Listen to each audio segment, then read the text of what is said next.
Soyez tous les bienvenus à l'église à Liberté Live, vous pouvez prendre place. On va rester dans cette attitude, on va rester dans cette atmosphère. Je vais prier, tu peux fermer les yeux là où tu es et on va rentrer directement dans le message. Seigneur Jésus-Christ, on est reconnaissant pour ta présence. On est reconnaissant, Seigneur, parce que tu es là. Tu es là, tu es au milieu de nous. C'est toi, Seigneur, qui as choisi qu'on puisse se rassembler encore aujourd'hui et on te dit merci pour le début de ce culte. Parce que ce qu'on fait là maintenant, c'est que vraiment on rend un culte à notre Dieu. Et on est reconnaissant pour ta présence, Saint-Esprit. On est reconnaissant. Parce que sans toi, Jésus, on ne peut rien faire. Mais par la puissance du Saint-Esprit, tu peux venir nous rencontrer aujourd'hui. Tu peux venir relever aujourd'hui. Tu peux venir rebâtir ce qui était détruit dans nos vies. Et nous croyons que alors qu'on te rend un culte, Seigneur Jésus-Christ, que tu es là, au milieu de nous, par ton Saint-Esprit.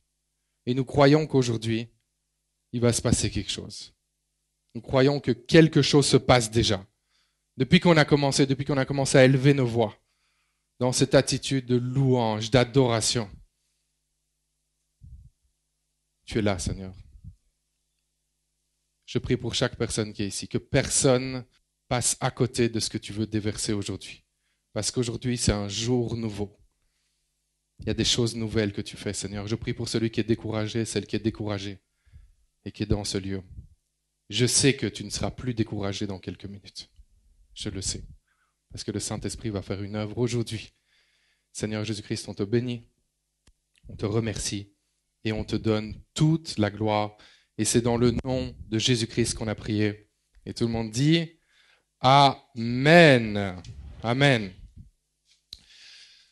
Regarde la personne qui est à côté de toi, tu vas lui dire en le pensant, et je suis vraiment content de te voir aujourd'hui. Qui ne le pensait pas? Est-ce que c'était sincère? De toute façon, la Bible nous dit qu'il ne faut pas soupçonner le mal, hein, donc c'est bon.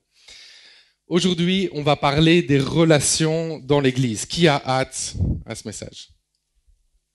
On va voir ensemble comment on peut bien fonctionner en tant que communauté. Mais comment est-ce qu'on pourrait parler des relations dans l'Église sans parler de l'Église? Ça serait un peu bizarre, non? Et l'Église. Quelle communauté magnifique. Quelle communauté magnifique. Il y a des moments de joie intense à l'Église, n'est-ce pas? Les mariages. Ah, on célèbre. Quelle joie. Les naissances. Magnifique. Des moments extraordinaires aussi dans la présence de Dieu. Comme celui qu'on vit en ce moment. On a été conduit dans un temps de louange. Magnifique. On est reconnaissant pour ça, n'est-ce pas? Oui? Je suis tout seul ou? Ok, vous aussi vous êtes reconnaissant pour ça. Super. On a aussi des temps de qualité avec les autres. Avant le culte, après le culte, on parle ensemble, on rit ensemble. Mais c'est ça l'Église, c'est juste magnifique. Mais il faut quand même dire les choses, c'est qu'à l'Église, on peut aussi vivre des temps de peine intense. Il y a des moments de maladie. C'est dur. Un proche qui est malade, par exemple. C'est difficile. Nous-mêmes, si on souffre de quelque chose, c'est vraiment difficile. Il y a des moments aussi de deuil. Waouh! Là, c'est l'Église, mais on ne peut pas vraiment dire qu'on est en train de se réjouir. Là, c'est des moments où c'est tellement dur, un deuil. Tu perds un être cher. Waouh! Si tu as déjà vécu ça, tu sais à quel point c'est difficile. L'Église, c'est pas drôle non plus, hein, quand on est blessé par les autres. On peut être blessé par les paroles de quelqu'un. On peut être blessé à l'Église aussi par les actions de quelqu'un. Vrai, il faut le dire, c'est aussi ça l'Église. Mais l'Église, qu'est-ce que c'est vraiment? Ce que j'ai fait, je voulais savoir ce que c'était l'Église vraiment. Alors, je vous ai demandé sur Instagram ce que c'était. Voilà. J'ai commencé ma recherche par là. Voici ce que vous avez dit. Vous avez dit que l'Église, c'est un bâtiment. Il y en a d'autres qui disent que l'Église, c'est la maison de Dieu. J'ai entendu aussi que c'était un lieu sacré, c'est l'épouse de Jésus. Et l'Église, c'est aussi une famille. Ça, c'est vos réponses. J'ai continué les recherches et j'ai vu que dans le Nouveau Testament, le mot Église traduit le mot grec ecclésia. Ça, on a déjà entendu souvent, vous êtes au courant, je pense. Et ecclésia, ça désigne en fait une communauté locale de chrétiens. Ça, c'est quand on analyse ce que ça veut dire l'Église dans le Nouveau Testament. Et c'est intéressant de voir que ce mot-là ne désigne jamais un bâtiment. Jamais un bâtiment. C'est tout Par exemple, 2 personnes qui prient ensemble, c'est l'Église. Un groupe de prière en ligne, c'est l'Église. Une assemblée locale, c'est l'Église. Des assemblées locales dans une ville ou dans tout un pays, c'est aussi l'Église. Et au sens large, on pourrait définir l'Église comme étant la communauté de tous les vrais à travers les âges. L'Église, elle est composée de tous ceux qui sont vraiment sauvés. Éphésiens 5, 25. Quant à vous, Marie, que chacun de vous aime sa femme comme Christ a aimé l'Église. Il a donné sa vie pour elle. Ici, le terme Église parle de tous ceux qui sont sauvés par la mort de Jésus. Éphésiens 1, 22. Dieu a tout placé sous ses pieds et Christ qui domine toutes choses, il l'a donné pour chef l'Église. Et la Bible, elle est claire là-dessus. Le chef de l'Église, c'est qui? C'est Jésus. Et alors que tu étudies la Bible, c'est vraiment intéressant de voir qu'il y a beaucoup d'images pour décrire l'Église. Énormément d'images. D'abord, il y a l'image d'une famille. 1 Timothée 5, 1, 2. Ne rudoie pas un homme âgé, mais en comme s'il était ton père. Traite de la même manière les jeunes gens comme des frères, les femmes âgées comme des mères, les plus jeunes comme des sœurs, en toute pureté. 2 Corinthiens 6, 18. Je serai pour vous un père, et vous serez pour des fils et des filles, dit le Seigneur le Tout-Puissant. Dieu est notre Père, et ici, on est ses fils et ses filles. Première image, on a dit la famille. Mais ça ne s'arrête pas là, il y a beaucoup d'images. Alors là, si tu veux prendre des notes, si tu veux aller relire par la suite dans la Bible, l'Église est aussi comparée à l'Église de Christ. C'est dans Éphésiens 5, 32, pour ceux qui prennent des notes. Ensuite, elle est comparée aux branches d'une vigne dans Jean 15, 5. L'Église est comparée aussi à un olivier. Ça, c'est dans Romains 11, 17, 24. À un champ cultivé dans 1 Corinthiens 3, versets 6 à 9, à un édifice dans 1 Corinthiens 3, 9. Autre image aussi, c'est l'image d'une moisson. Ça, on retrouve ça dans Jean 4, 35. L'image d'un nouveau temple dans 1 Pierre 2, 4 à 8. À un nouveau groupe de prêtres. Ça, c'est dans 1 Pierre 2, 5. Et ça continue avec une image de l'Église, c'est la maison de Dieu, Hébreux 3, 6. L'Église est aussi comparée à la colonne et à l'appui de la vérité. 1 Timothée 3, 15. Et aussi au corps de Christ. 1 Corinthiens 12, versets 12 à 27. Donc on comprend qu'il y a plein d'images pour décrire l'Église. Et s'il y a plein d'images pour décrire l'Église, on ne doit pas tomber dans le piège de juste la voir comme une seule chose. On dit, ah oui, l'Église, c'est juste ça. Non, il y a une grande variété. Et cette puisse vraiment bénéficier de toute la multitude, de toutes les différentes facettes qui composent l'Église. On veut apprécier cette grâce et ce privilège qu'on a de faire partie de l'Église. D'ailleurs, si l'Église est comme une famille, on devrait plus s'aimer les uns les autres, on devrait plus se soutenir, on devrait plus se supporter. Si l'Église est comme l'épouse de Christ, on devrait chercher à être pur et aimer plus Jésus. Si l'Église est comme les branches d'une vigne, on devrait plus dépendre de Jésus, n'est-ce pas? Si l'Église est comme une récolte agricole, qu'est-ce qu'on devrait faire? On devrait vraiment vouloir porter plus de fruits. Ça devrait être vraiment ça, notre désir. Et si l'Église est comme le nouveau temple, on devrait plus prendre conscience de la grâce qu'on a, de la présence de Dieu qui est parmi nous quand on se réunit en tant qu'Église. Si l'Église est comme un groupe de prêtres, on devrait mieux comprendre le plaisir que Dieu prend quand on se réunit, quand on lui offre toute notre louange, notre adoration, quand on se réunit ensemble. Et si l'Église est le corps, on devrait plus apprécier la diversité des dons que Dieu a placés dans son Église. Aujourd'hui, on va voir ensemble 3 principes pour réussir dans nos relations à l'Église. Est-ce que vous êtes prêts? Ok, si tu es prêt, dis quelque chose, fais du bruit, manifeste-toi si tu es prêt.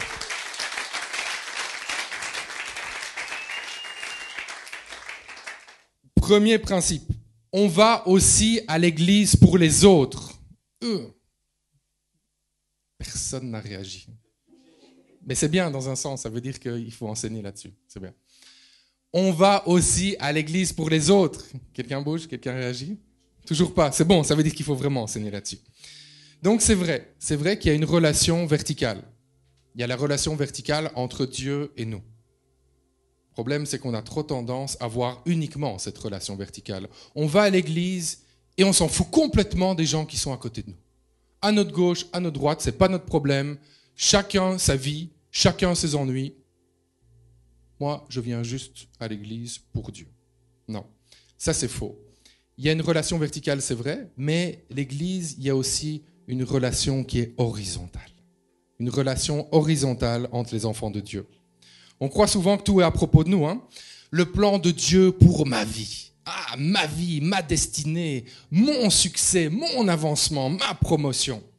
Mais on se plante quand on pense comme ça. Parce qu'on doit comprendre que la Bible, elle a été écrite au nous et pas au je. Et c'est vrai qu'il y a des promesses qu'on peut s'approprier. Mais si on est juste à chercher les promesses de Dieu pour nos vies, mais on fait complètement fausse route. Parce que la promesse, la destinée que le Seigneur a prévue pour nous, il y a un but.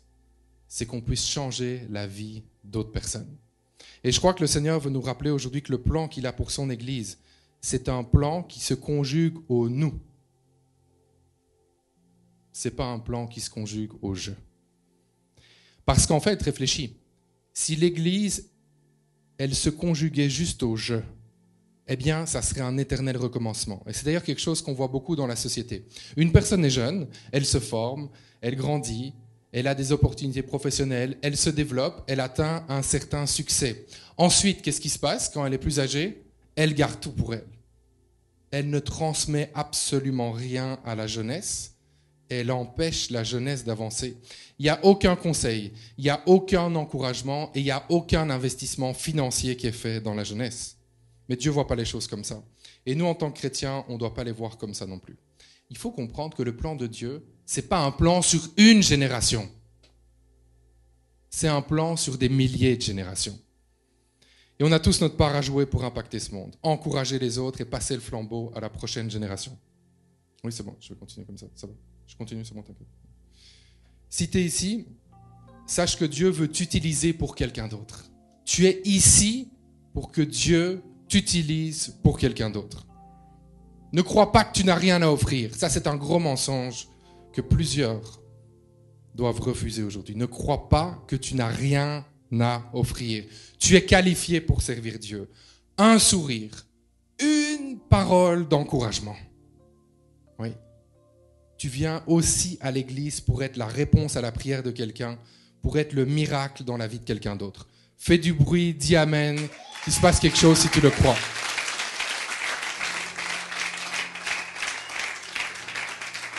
Je crois que si on commence à vivre ça ici en tant qu'Église, on va voir beaucoup de changements. On n'est pas là juste pour venir supplier le Seigneur de nous accorder telle ou telle faveur. Non. Tu es ici pour être le miracle dans la vie de quelqu'un d'autre. Deuxième principe pour réussir dans nos relations à l'Église. L'Église est imparfaite, comme toi et comme moi. L'Église est imparfaite. Est-ce que tu es parfait? Non. Est-ce que je suis parfait? Non. Non, non, non, non, non, absolument pas. D'ailleurs, il faut comprendre, et c'est ça que Dieu veut nous enseigner ce matin, il faut comprendre qu'une Église parfaite, ça n'existe pas. Ça n'existe pas. Ben oui, ben c'est normal. Qui compose l'Église? Toi, moi, et on vient de dire qu'on était imparfait. Une Église parfaite, ça n'existe pas. Une Église qui va répondre à tous tes besoins, ça n'existe pas. Une Église où tout se passera toujours comme toi tu le veux, ça n'existe absolument pas. Par contre, ce qui est important, c'est que tu sois dans une Église où la mission de l'Église, la vision de l'Église, ça te parle. Une Église où toi tu dis, moi je vais servir ici, parce que je veux que cette vision, elle puisse prendre vie. Ça c'est très très très important. Que tu sois dans une assemblée où tu as cette conviction que tu bâtis et tu viens déposer ta pierre à l'édifice. Et on ne doit jamais avoir pour objectif de devenir une église parfaite. Non, ça ne se passera jamais. Jamais, jamais, jamais. Ce qu'on doit faire, c'est qu'on doit pouvoir impacter ce monde avec et malgré les imperfections de l'Église. Dietrich Bonhoeffer, c'est un pasteur, c'est un théologien allemand. D'ailleurs, pour la petite histoire, lui, il a eu la vie difficile, le gars. Il vivait quand même dans la période de la Deuxième Guerre mondiale et c'était un fervent pour le Seigneur Jésus-Christ. Et il était sous le régime nazi, donc on s'entend que ce n'était pas vraiment évident ce qu'il a vécu. C'était tellement pas évident qu'il a été exécuté par les nazis en 1945. Et Dietrich Bonhoeffer a écrit un livre référent sur l'Église, d'ailleurs que je t'encourage à lire, qui s'appelle « De la vie communautaire ». Donc le titre du livre, c'est « De la vie communautaire ». Et il explique dans ce livre quelque chose de très sage. Il dit que l'Église, en fait, ce n'est pas un idéal à poursuivre, mais c'est plutôt une réalité imparfaite à vivre. Je répète, il nous dit que l'Église n'est pas un idéal à poursuivre, mais c'est plutôt une réalité imparfaite à vivre. En fait, ce qu'on doit comprendre aujourd'hui, c'est que on ne doit jamais, mais jamais, jamais, jamais, jamais, jamais placer notre espoir dans l'Église. Parce que l'Église, c'est une communauté qui est imparfaite et qui peut décevoir. On doit placer toutes nos attentes en Jésus-Christ, qui, lui, il est parfait et il déçoit jamais. Et tant qu'on ne comprend pas ça, on aura toujours des sujets de plainte. On sera toujours frustré. À ce moment-là, on se dit, il y a toujours quelque chose qu'on aurait dû faire différemment, un nouveau programme, quelque chose d'autre. C'est trop long, c'est pas assez long, on doit changer ceci, on doit faire cela. Et à ce moment-là, on devient des éternels insatisfaits. On n'est absolument jamais content. Et c'est pour ça qu'à l'Église La Liberté Live, une de nos valeurs dit ceci. Nous sommes dépendants de Dieu. Point.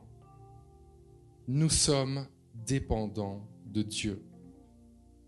On dit ceci, je suis reconnaissant pour les pasteurs et la communauté, mais c'est sur Dieu que je fais reposer toutes mes attentes. Amen.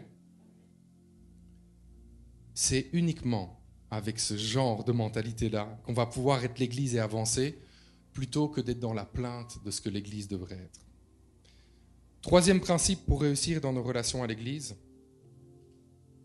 c'est important d'entretenir des relations saines entre nous. Amen. Amen. Ouais. C'est important d'entretenir des relations saines entre nous. On vient de voir que l'Église, elle est imparfaite. C'est vrai, hein? D'accord avec ça? L'Église est imparfaite. Mais ce n'est pas parce que l'Église est imparfaite qu'on peut y faire n'importe quoi.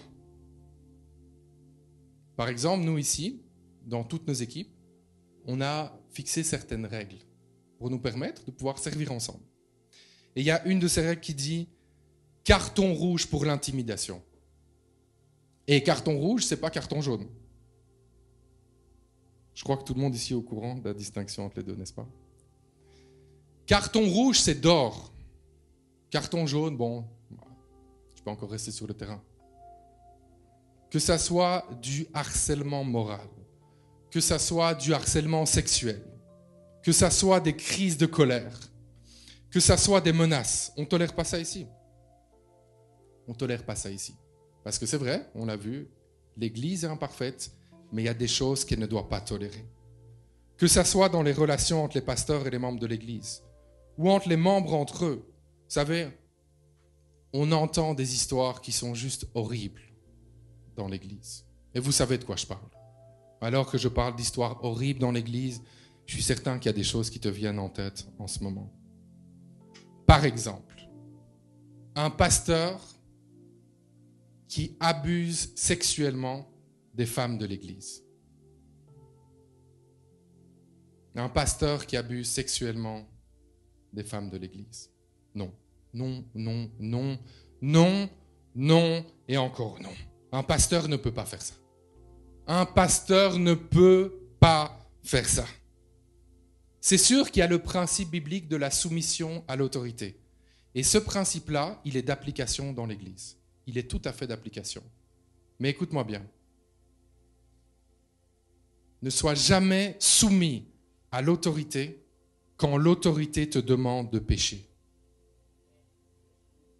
Là, on est hors du cadre de la soumission à l'autorité. Trop de gens abusent de ça. Le pasteur n'est pas Dieu. Le pasteur est responsable devant Dieu des brebis. Si un pasteur te demande de pécher, ne le fais pas. Tu dis non. Et en faisant ça, tu fais aussi la joie de Dieu. Ne te laisse jamais piéger. Et un bon moyen aussi de ne pas se faire piéger, c'est de lire la Bible. C'est de lire la Bible, de comprendre, de connaître la parole de Dieu. Parce que si quelqu'un te dit l'inverse, tu vas lui dire quoi? Tu vas dire, non, c'est pas dans la Bible. Désolé, non, moi je fais pas ça. Et non, et non, non, et non. Tu n'es pas l'élu de Dieu quand tu as des relations sexuelles avec un pasteur. Tu es plutôt la victime d'un agresseur sexuel qui doit se faire soigner. Ça, c'est une fausse pensée qu'il faut déraciner.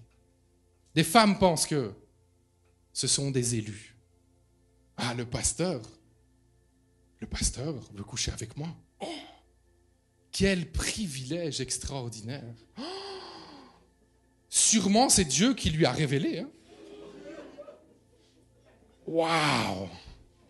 Incroyable. Jamais de ma vie, j'aurais pensé que j'aurais pu être l'élu parmi les élus. Mais moi, je suis désolé de casser ta bulle si tu penses ça, mais tu es la victime d'un agresseur sexuel qui doit se faire soigner. Ok? Ok. Parce qu'en fait, quand il n'y a plus la crainte de Dieu dans l'Église, c'est un terrain qui est vraiment très propice aux abus. Et les abus laissent des blessures qui peuvent faire très très mal et laisser des marques qui sont très profondes. Si toi, tu as vécu de l'abus dans l'Église, quel qu'il soit, Dieu te parle aujourd'hui et te dit ceci. Ce que tu as vécu comme abus, ça ne faisait pas partie de mon plan, te dit le Seigneur. Ce que tu as vécu, ça m'attriste beaucoup. Ça attriste le Seigneur, ce que tu as vécu. Dieu te dit aujourd'hui, je te relève. Je te répare. Dieu te dit, je vais utiliser cette cicatrice pour que tu sois une lumière là où je te place. Acclame le Seigneur avec moi.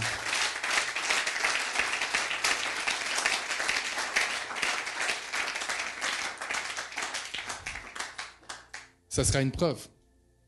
Ça sera une preuve qu'il est vraiment celui qui change le mal en bien.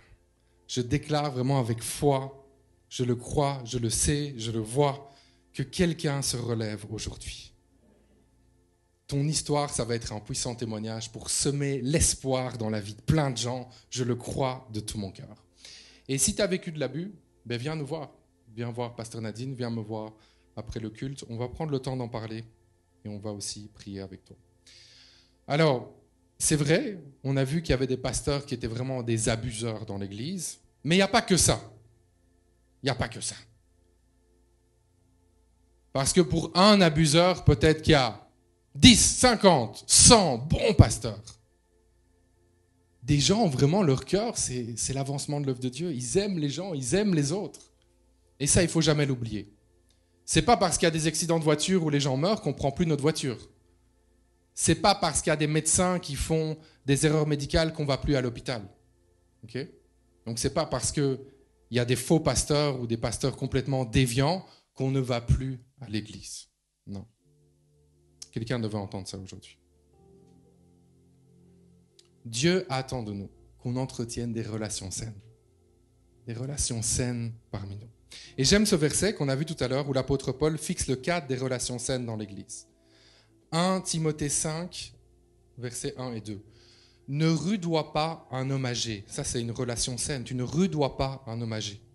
Mais encourage-le comme s'il était ton père. Waouh!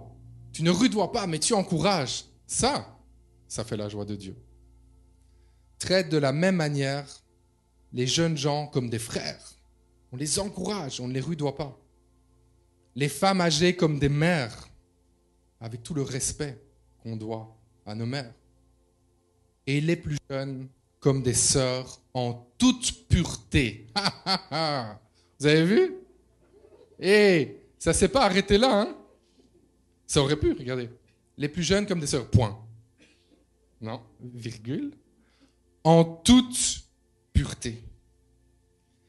Un autre problème qu'on voit, et qui est vraiment récurrent dans nos relations à l'Église, c'est le jugement. Oh, le jugement. Et on est bon pour juger. On n'a pas fait d'études, mais on a tous un doctorat. C'est quand même impressionnant, n'est-ce pas? On est vraiment doué pour ça. On aime d'abord juger sur comment s'habillent les gens. Ah, ça, on aime bien. Et ça sort facilement, hein? Et surtout à l'église. Ah, on est très fort à l'église pour ça. Oh, t'as vu comment elle s'est habillée aujourd'hui? Sérieux, quoi. Elle honore vraiment pas le Seigneur, elle. Ah là là. Oh, t'as vu le trou dans son pantalon? Ouf. Ah, il est certainement pas sauvé, ça se voit. Ça se voit au trou dans son pantalon. Oh là là là. Oh, le pasteur, il prêche en t-shirt. Oui, il n'est pas sauvé. Il n'est pas sauvé parce que c'est une abomination. On ne peut pas prêcher en t-shirt. Non. On est fort aussi en ce qui concerne les coiffures. Les coiffures. Donc, peut-être qu'on devrait faire un guide. Hein? La coiffure des gens qui sont sauvés. La coiffure de ceux qui sont en train de périr pour l'éternité. La couleur de cheveux de la personne sauvée. La couleur de cheveux de la personne qui est dans la perdition.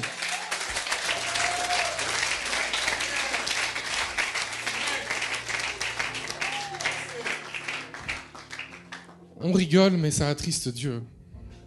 Ça attriste Dieu. Dieu n'aime pas ça. Il nous parle, il nous dit ceci dans 1 Samuel 16:7. Ne juge pas, je ne juge pas, dit le Seigneur, de la même manière que les hommes. Dieu dit, je ne juge pas de la même manière que les hommes. L'homme ne voit que ce qui frappe les yeux, mais l'Éternel regarde au cœur. Amen.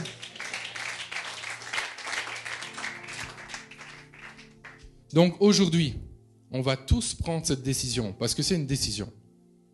On va dire, Seigneur, nous aujourd'hui, on arrête une fois pour toutes de juger sur l'apparence. Dis Amen, dis quelque chose si tu es d'accord avec ça.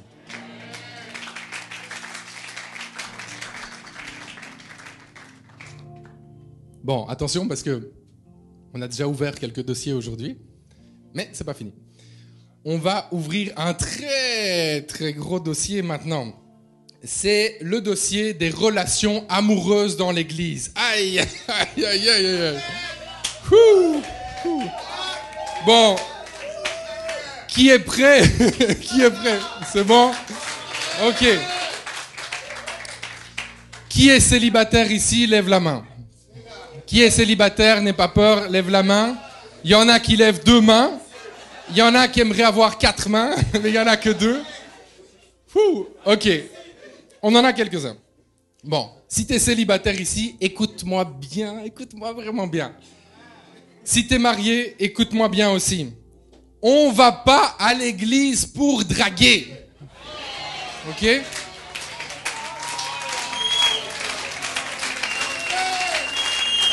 Amen. D'ailleurs, si tu es marié, écoute-moi encore plus. On va pas à l'église pour draguer. Ok? C'est vrai, on ne vient pas à l'église pour draguer, mais il se pourrait qu'on y rencontre l'homme ou la femme de notre vie. Ah, ça c'est quand même possible, c'est quand même possible. Mais bon, il faut vraiment avouer que ce n'est pas un endroit qui est facile, l'église, pour les célibataires. C'est vraiment pas facile, avec tout ce qu'on entend. Et il y en a qui disent que tu ne peux pas avoir la moindre relation amoureuse avant de te marier. Je ne parle pas de relation sexuelle ici, ok ?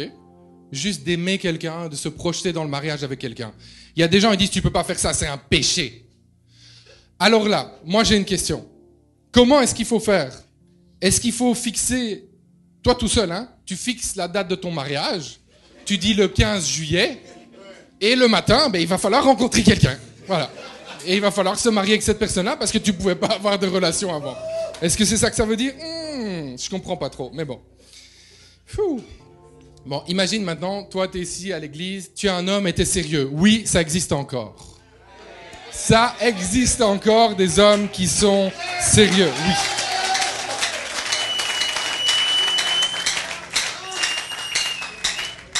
Imagine que tu es cet homme sérieux et tu vas parler à une fille. Parler ensemble, tu dis, ah, là je sens que c'est la bonne. C'est bon. Tu parles avec elle, mais en fait tu te rends compte que ça va pas le faire du tout. Finalement tu dis non, en fait ça va pas du tout aller. Ben écoute, là tu as un sérieux problème. Tu as un sérieux problème parce que là tu es grillé. Tu es grillé devant tout le monde. Tout le monde va se dire, ah, celui-là, il n'est pas sérieux. Il est allé, il a parlé, tout ça. Puis maintenant, on le voit avec une autre fille. Il fait la même chose. Ouf, il n'est pas sérieux du tout. C'est juste un dragueur, ce gars-là. Ou pire, tu es une jeune fille dans l'église. Et tu es une jeune fille sérieuse. Et tu décides, tu dis, bon, moi, je vais explorer les possibilités d'une relation avec ce jeune homme. Tu parles avec lui, tu prends le temps.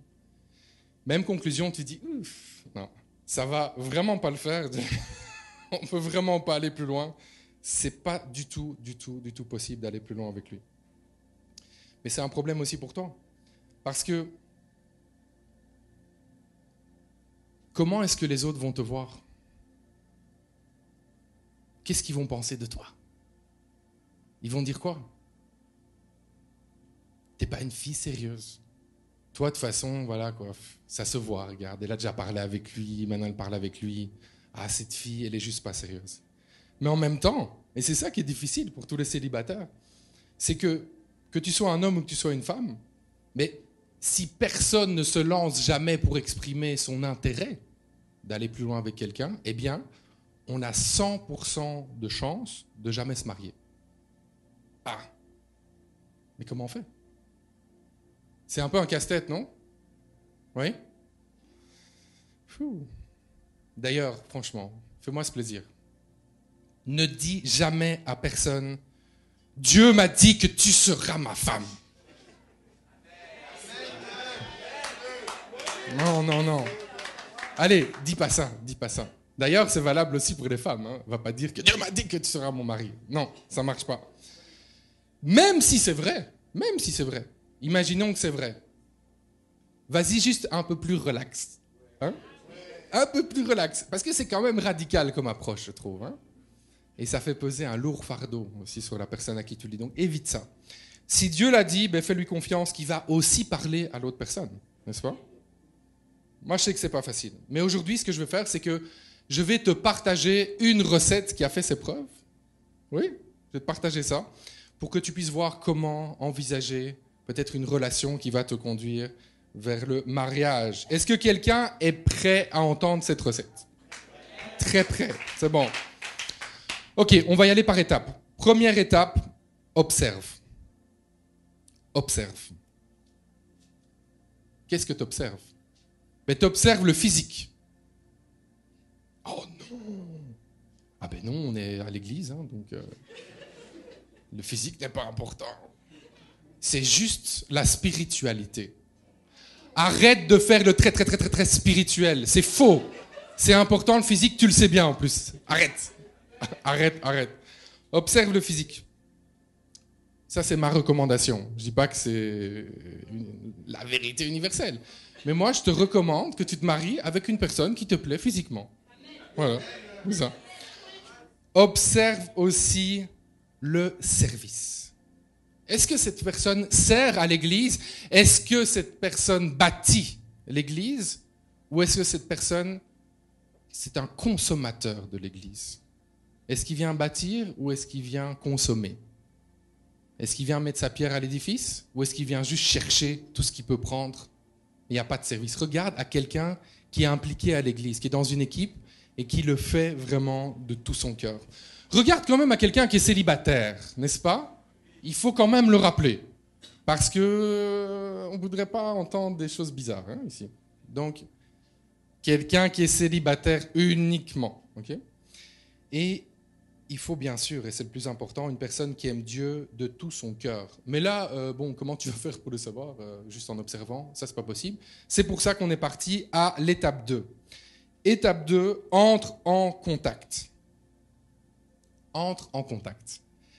Mais il y a entrer en contact et entrer en contact, si vous voyez ce que je veux dire. T'arrives pas devant la personne et le premier truc que tu lui dis, est-ce que tu veux m'épouser?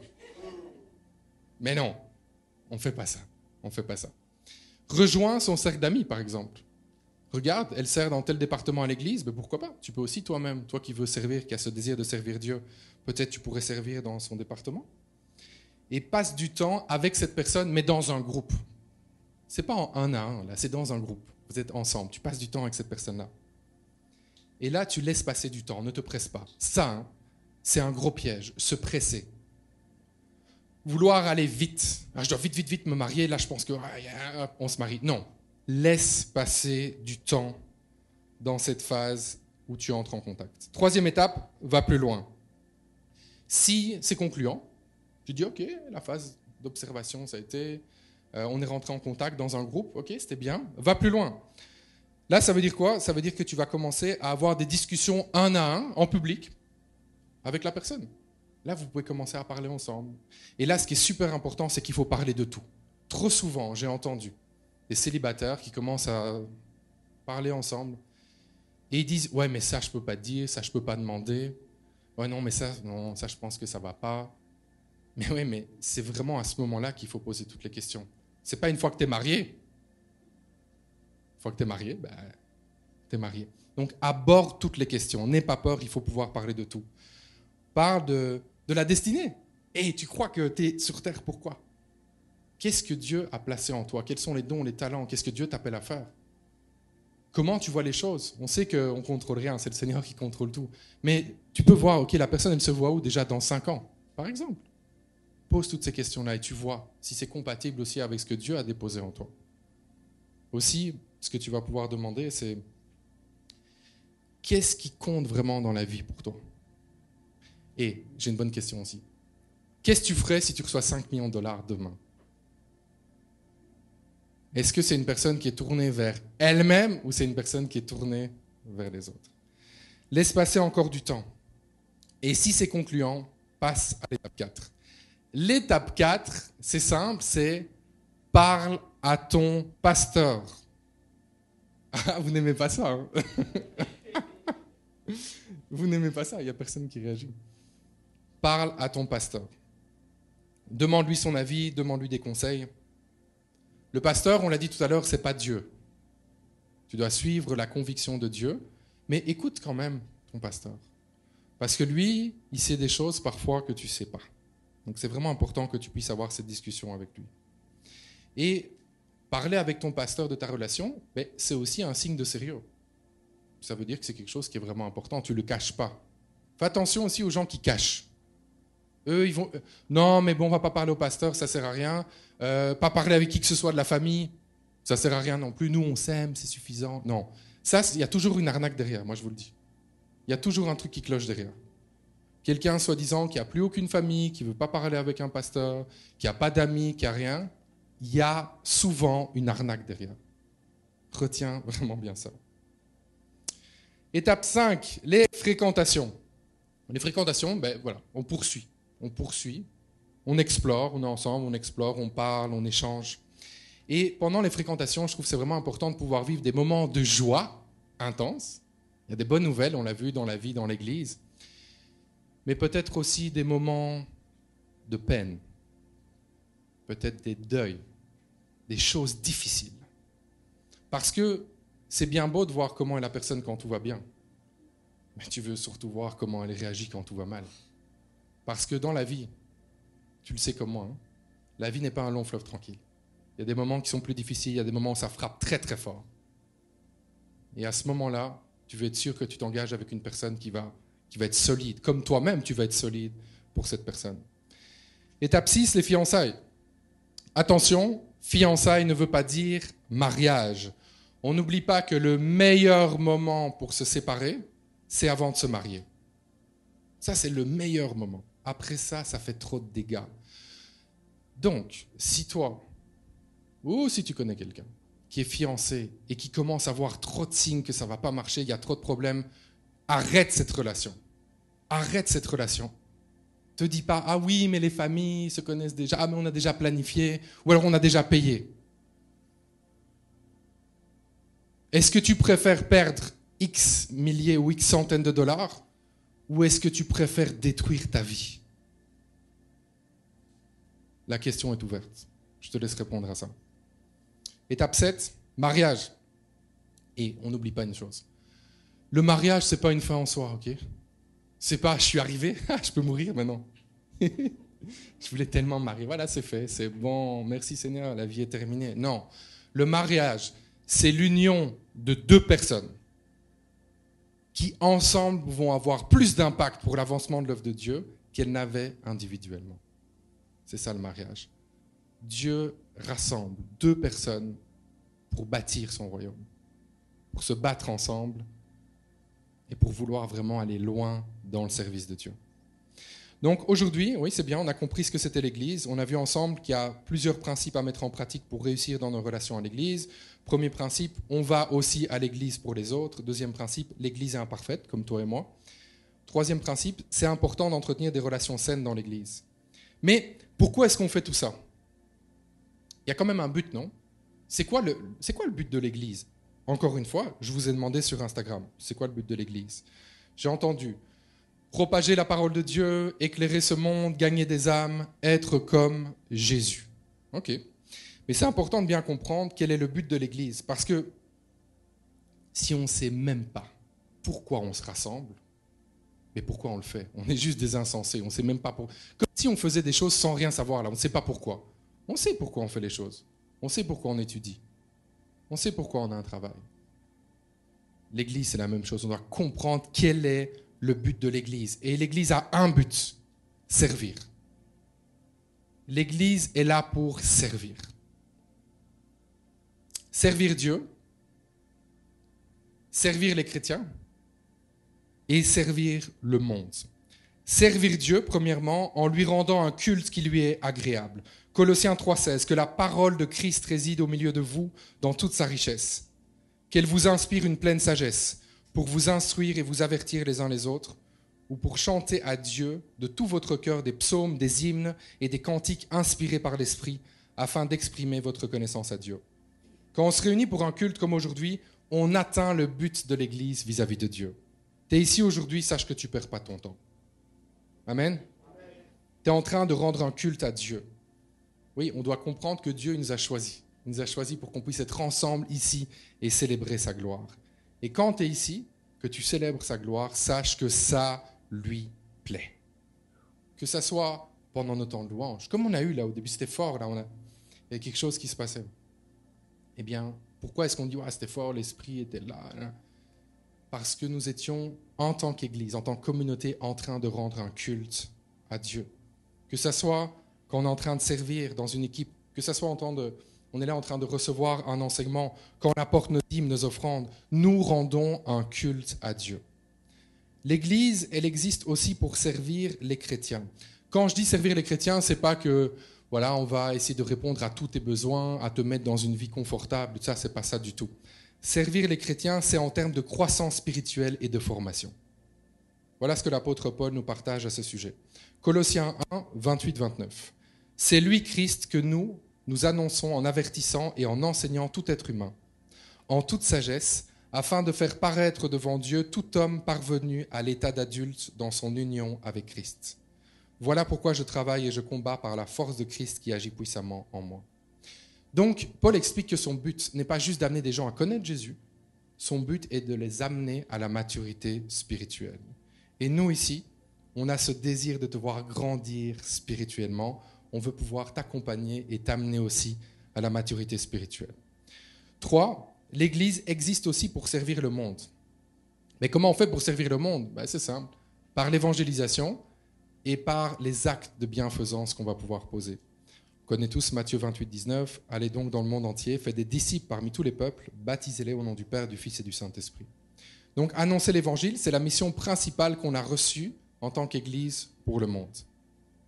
Et à côté de ça, en tant qu'Église, on doit pouvoir servir les plus vulnérables. On doit pouvoir poser des actes qui sont vraiment des actes désintéressés, des actes de bienfaisance. Parce que tu sais, le cœur de Dieu, Dieu a le cœur pour les plus vulnérables. Le cœur de Dieu, c'est la veuve et l'orphelin. Et en tant qu'Église, on doit servir ces gens-là. On doit regarder, c'est qui les gens que plus personne regarde? C'est qui les gens qui sont méprisés de tous? Eh bien, quand tu as trouvé qui c'étaient ces gens-là, c'est les meilleures cibles à aller servir et à aller aimer. Nous, ici, à l'Église à Liberté Live, on travaille en collaboration avec la Fondation Chrétienne d'Afrique. Toutes les œuvres de compassion, les œuvres de bienfaisance qu'on fait, on les fait au travers de la Fondation Chrétienne d'Afrique. On est allé déjà dans des hôpitaux, on est allé voir des enfants, on est allé voir des personnes handicapées, beaucoup de gens qui sont très, très vulnérables. Et en tant qu'Église, c'est super important de faire ça. On a commencé, on va poursuivre, on travaille en ce moment sur des projets qu'on va vous dévoiler dans les prochains mois. On veut aller beaucoup plus loin dans cette voie-là, de servir les plus vulnérables. Donc on a dit qu'il y a un but et 3 cibles à servir. Ce qui est important en tant qu'Église, c'est de garder l'équilibre entre servir Dieu, servir les chrétiens et servir le monde. Il ne faut pas qu'il y ait un déséquilibre. En tant qu'Église, je dis tous ensemble. Maintenant, pour toi, peut-être que toi, tu as une sensibilité spécifique. Peut-être que toi, c'est l'évangélisation. Ça te révolte. Tu dis, bon, mais là, tout le monde devrait être dans la rue en train d'évangéliser. C'est pas possible. C'est à toi que Dieu a parlé. Tu dois jamais faire peser en fait le fardeau que Dieu a déposé sur toi, sur quelqu'un d'autre. Si Dieu t'a parlé pour l'évangélisation, lève-toi et va évangéliser. Si Dieu t'a parlé pour l'évangélisation, parle avec d'autres personnes qui ont aussi cette fibre-là, parce qu'il y en a d'autres. Et ensemble, vous allez aller évangéliser. La même chose pour la formation. Ah non, on doit faire des formations. Ah, il faut se former. Mais oui, tu as raison. Donc, qu'est-ce que tu fais, toi? Forme-toi et forme les autres. Et regarde qui a aussi cette fibre-là dans l'Église et servez ensemble, c'est important. Et nous, à la Liberté Live, on veut vraiment avoir un maximum d'impact pour l'avancement du royaume de Dieu. C'est pour ça que notre mission en tant qu'Église, c'est quoi? Connaître Jésus, vivre libre, découvrir qui on est et marcher dans notre destinée. Parce que quand on marche dans notre destinée, on sert Dieu, on sert les chrétiens et on sert le monde. Quand on marche dans notre destinée, on a notre plein potentiel. Quand on marche dans notre destinée, l'enfer tremble et il y a plein de gens qui se tournent vers Jésus. Et une excellente façon de vivre l'Église ensemble et de servir Dieu, les chrétiens et le monde, c'est de participer à un rendez-vous. Les rendez-vous, c'est quoi? C'est notre petite cellule de prière. On les a appelés comme ça ici à l'Église à Liberté Live. Elles se rencontrent en ligne et en présentiel sur 4 continents différents. Et l'objectif, c'est quoi? C'est que on veut vivre l'Église, on veut vivre cette communauté-là. On a vu que l'Église, il y a plein d'images pour la décrire. Elle a un but, mais on doit servir Dieu, les chrétiens et le monde. Et dans les rendez-vous, c'est ce qu'on fait. Tu viens dans un rendez-vous, tu vas rencontrer des nouvelles personnes. Peut-être même tu vas rencontrer la personne de ta vie. Peut-être, peut-être pas. Tu vas grandir dans la connaissance de la Bible. Tu vas recevoir de la prière, tu vas pouvoir prier sur les autres. Tu vas pouvoir aussi servir ta communauté. Et aussi, tu vas être encouragé pendant toute la semaine.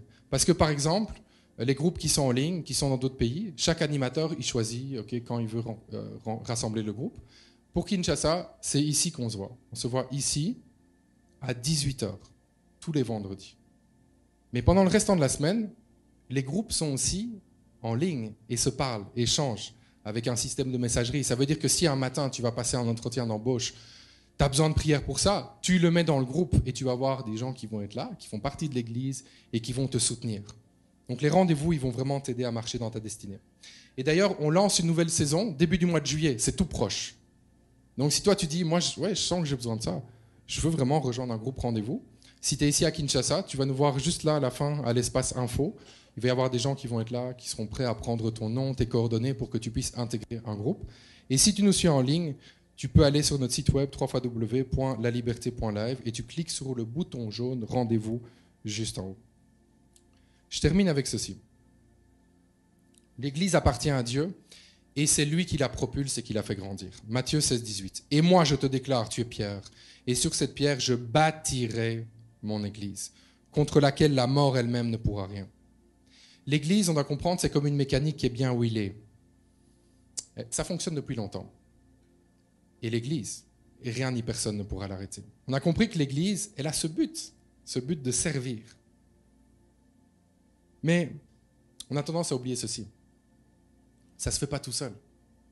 Quand on sert, c'est ensemble qu'on le fait. Donc la communauté, c'est très important aux yeux de Dieu. Et c'est vrai que Satan ne pourra jamais arrêter l'Église. Jamais.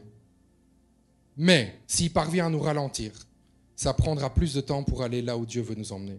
Imagine, tu veux aller de Kinshasa à Bruxelles. En avion, ça met combien de temps? C'est 8 heures. En voiture, c'est pas une blague, j'ai regardé, ok? En voiture, c'est 125 heures.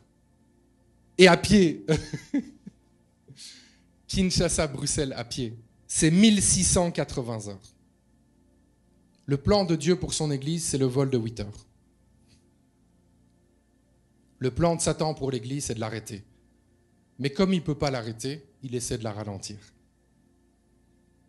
Il essaie en fait de nous faire marcher dans la douleur pendant 1680 heures, alors que nous, on aurait pu le faire en 8 heures en avion. Et comment est-ce que Satan s'y prend pour freiner l'Église? Comme on dit dans le foot, on ne change pas une équipe qui gagne. Mais lui, en fait, il ne change pas une recette qui marche depuis toujours. C'est de semer la discorde dans nos relations. Satan veut semer la discorde dans nos relations. Eh bien, nous, aujourd'hui, on va prendre la décision qu'on ne va pas tomber dans ce piège. On va accepter que l'Église est imparfaite et on va la bâtir ensemble. Prions ensemble. Tu peux fermer les yeux là où tu es. Seigneur, on veut vivre ces principes pour réussir nos relations dans l'Église. On veut, Seigneur, recevoir cette parole qu'on ne va pas juste à l'Église pour nous. On va aussi à l'Église pour les autres. Je prie, Seigneur, que quelqu'un prenne cette décision aujourd'hui et qu'elle puisse réaliser qu'elle est ici aussi pour les autres, qu'elle puisse déclarer des paroles de vie et encourager les personnes qui sont autour d'elle dans ce lieu, qu'elle puisse comprendre qu'elle est en mission, Seigneur, pour toi et qu'elle a reçu ce mandat de pouvoir aussi bénir les autres, édifier, fortifier.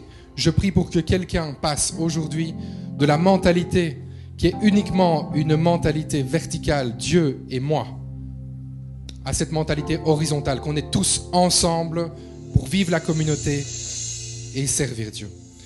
Je prie, Seigneur, aussi que tu nous donnes de prendre conscience aujourd'hui que l'Église, c'est vrai, elle est imparfaite. Quelqu'un prend la décision maintenant de ne plus jamais chercher après une Église parfaite, mais de bâtir à partir de l'Église qui est imparfaite. Seigneur, on décide de ne plus jamais placer nos attentes dans l'Église ou dans les hommes, mais uniquement en Jésus-Christ qui, lui, ne déçoit jamais. Seigneur, on veut aussi prendre conscience de l'importance d'entretenir des relations saines dans l'Église. Seigneur, donne-nous de réaliser l'importance, Seigneur, de relations saines. Je prie que tous ceux qui ont besoin de se repentir parce qu'ils n'ont pas des relations saines dans l'Église le fassent maintenant dans le nom de Jésus-Christ. Que ça puisse être un jour nouveau, une nouvelle façon de voir les autres, non pas avec un désir charnel malsain, mais avec un amour qui vient de toi, en toute pureté, comme nous dit ta parole. Seigneur, je veux te prier pour tous ceux qui veulent se marier, qui sont ici, tous les célibataires qui sont ici. Je prie que cet enseignement qui a été donné aujourd'hui puisse porter du fruit, qu'ils puissent recevoir, qu'ils puissent même regarder encore le message par la suite pour recevoir cet enseignement et pouvoir le mettre en pratique. Parce que toi, Seigneur, ta volonté, c'est de bâtir des mariages qui vont être des mariages d'impact, des mariages qui vont contribuer à changer ce monde, des mariages qui vont contribuer à montrer des modèles différents. Pas des familles dysfonctionnelles, des familles qui se déchirent, mais des familles qui sont soudées et qui ont fait de Jésus-Christ leur rocher. Seigneur, je te prie pour tous ceux qui ont souffert dans l'Église. Je prie pour la guérison des cœurs. Tu as dit, Seigneur, que tu étais venu pour guérir ceux qui ont le cœur brisé.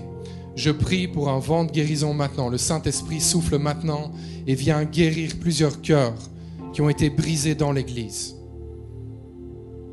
Tu viens guérir, Saint-Esprit. Tu viens guérir, tu viens restaurer. Dieu te dit, ça ne devait pas se passer comme ça, mais je vais utiliser cette blessure pour bâtir mon Église. Et je t'accorde ta guérison maintenant. Dans le nom de Jésus-Christ, tu es guéri. Ton cœur est guéri. Le Saint-Esprit restaure ton cœur maintenant. Je le déclare dans le nom de Jésus-Christ. Tu prends maintenant la décision de continuer à servir Dieu de t'attacher à Jésus-Christ et à te mettre au service de l'Église locale. Et enfin, Seigneur, je prie que nous puissions tous être soudés ici. Je prie pour un shift dans notre conception de la communauté, qu'on puisse prendre conscience que c'est une grâce que tu nous fais de nous réunir semaine après semaine et qu'il y a un but avec ça, Seigneur. Tu veux que nous puissions servir ensemble. Je prie, Seigneur, que tu nous donnes de bâtir une église qui va avoir de l'impact. Beaucoup d'impact. Une église qui va contribuer à changer, à transformer la société en profondeur. Je le prie dans le nom de Jésus-Christ. Nous refusons d'être une assemblée qui se réunit semaine après semaine en restant enfermés dans les quatre murs de l'église. Nous voulons sortir et nous voulons impacter notre environnement tous les jours de notre vie. Je déclare une église qui est soudée et une église qui se lève pour bâtir ensemble et changer la société. Et je prie toutes ces choses dans le nom de Jésus-Christ. Amen.